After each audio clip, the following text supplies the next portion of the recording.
हैं। वो क्या खूबसूरत बात शायर मशरिक ने कही ना कि अगर आज भी हो इब्राहिम सा ईमान पैदा, व्हाट इज रिक्वायर्ड? ईमान वैसा। हजरत इब्राहिम का ईमान कैसा था? आग में कूद गए थे ना कि अल्लाह बचाने वाला, और आग क्या हुई? बाग बन गई ना। आपके सामने बड़ी आग है, प्रॉब्लम है कारोबार का, फैमिली का, सेहत का, व्हाटएवर, चाहिए क्या? अगर आज भी हो इब्राहिम सा ईमान पैदा, आग कर सकती है अंदाज़े गुलिस्तां पैदा।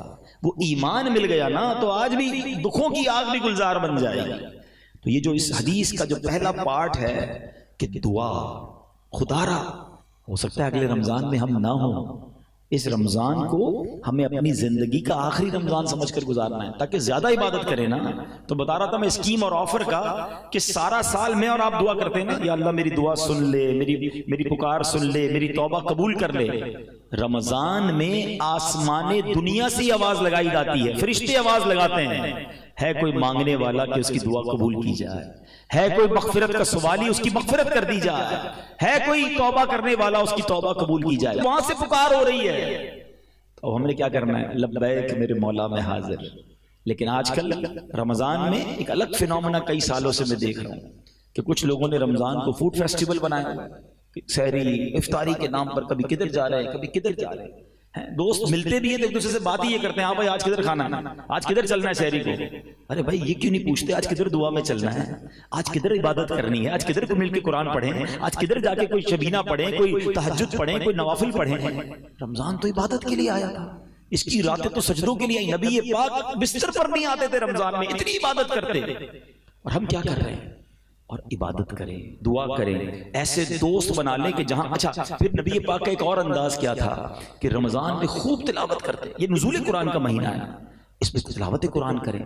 हम में से कई ऐसे हैं जिनकी 5 रोजा तरावी पूरी हो गई होगी, किसी की 7 रोजा पूरी हो गई, समझता खत्म, बाकी आगे तरावी पढ़ने की जरूरत नहीं है। ठीक है, ये 5, 7 रोजा, 10 रोजा तरावी का ट्रेंड, लेकिन इसका मतलब ये नहीं कि बाकी दिनों की तरावी आपको माफ हो गई है। तरावी सुन्नत मुअक्कदा है, वो आपको आखिरी रमजान तक पढ़नी है।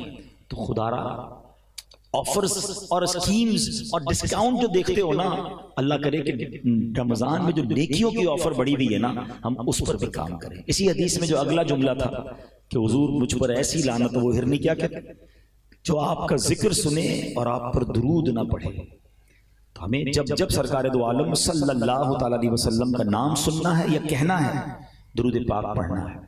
अच्छा, कभी कभी क्या होता है, हम कभी महफिल में जाते हैं, इज्तिमा में जाते हैं, तो बार बार नबी पाक अलैहिस्सलाम का नाम लिया जाता है। तो उसमें हमसे क्या प्रॉब्लम हो जाती है कि बाज़ औक़ात हम दुरूद नहीं पढ़ पाते।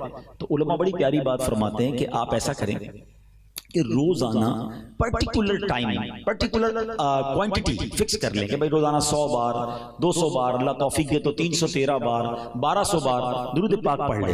तो अगर आपने किसी मौके पर नबी पाक अलैहिस्सलाम का नाम लिया या सुना था और दुरूद न पढ़ सके, तो ये उसका ऑल्टरनेट हो जाएगा।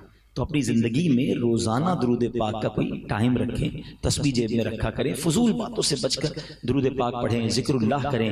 मोबाइल के साथ घंटों गुजार रहे हैं, दोस्तों के साथ घंटों गुजार रहे हैं, सारी सारी रात जनाब पाकिस्तान पर ऐसे बहस हो रही थी जैसे सारा निजाम हम ही चला रहे हैं। रोज डॉलर का रेट चेक करना है, रोज पेट्रोल का रेट चेक करना है, इंटरनेशनल मार्केट चेक करनी है, 1 रुपए का डॉलर लेना नहीं है, रोज रेट चेक करना है। टाइम बहुत है ना, सारी उन तमाम चीजों को चेक कर रहे हैं जिससे लेना देना कुछ नहीं है, लेकिन टाइम बहुत है, तो तमाम कामों में फजूल टाइम जाया करना है। अब मैं सवाल करूं कि कितनों ने इस बार कितना कुरान पढ़ लिया है? तो कुरान पढ़ने का टाइम नहीं है। अच्छा, पढ़ भी लिया तो समझेगा कौन कुरान? अंडरस्टैंड कब करेंगे? इतनी इतनी जिंदगी गुजर गई, रब ने कुरान में क्या फरमाया हम उसके लिए भी तैयार नहीं है। खुदारा ऐसा ना करें। हदीस पाक में आता है वो दिल वीरान है जिसमें कुछ कुरान नहीं है। चेक करो ना मेरे दिल में कितना कुरान है।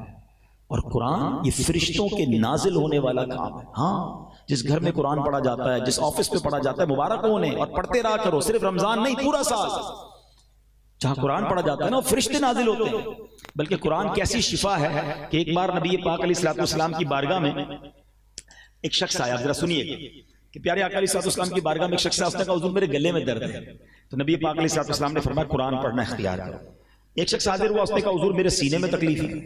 प्यारे आका अलैहिस्सलाम ने फरमाया कुरान पढ़ो। फरमाया शिफा लिमा फिस सुदूर, के दिलों की सेहत कुरान में है।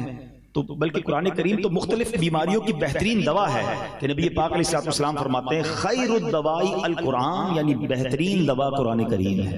सुनन इब्न माजा की हदीस है कि बेहतरीन दवा कुरान पाक है। कुरान पाक की आयत कौन सी है? वनुनज़्ज़िलु मिनल कुरानि मा हुवा शिफाउन व रहमतुल लिल मुमिनीन, और हम कुरान में उतारते हैं वो चीज जो ईमान वालों के लिए शिफा और रहमत है।